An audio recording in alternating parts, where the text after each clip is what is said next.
Welcome. In front of me is a INFINIX Hot 20, and today I will show you how you can insert SIM and SD card into this device. Now, before we get started, you'll need to grab a SIM eject tool.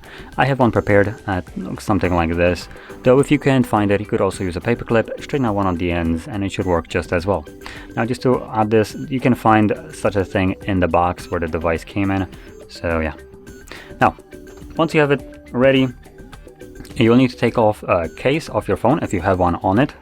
As you can see, I do. The phone did come with one, so that's why I'm kind of mentioning this. And from there, you'll find the tray on the top left side of the phone. So find the little insert pin that is right below the cutout and push the pin in. As you can see, once you push it in, the tray comes out enough for you to grab it with your fingernails and pull it out. On the tray, you have space for either 2 SIM cards on the bottom side and also 1 SD card at the top side. Now, to kind of go into it, when placing SIM cards, you will need to keep the tray like this, so facing upwards, or technically it's now upside down, because I don't think there's, I guess they are holding just a little bit, but yeah, okay, so the card is actually holding. I was worried that the card would fall out if you put it in here.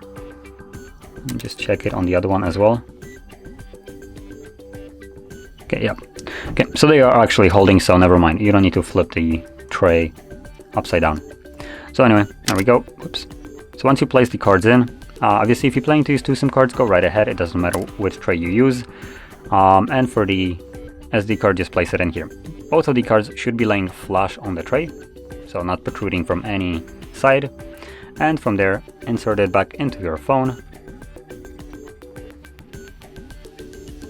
There we go. And the card should start working right away.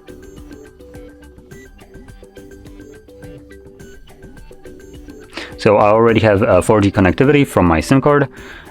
So obviously the SIM card is working. Now let's check out if we have anything about the SD card, and we do right here. SD card top to setup. So there we go. Both of the cards are working just fine. Now, if you found this very helpful, don't forget to hit like, subscribe, and thanks for watching.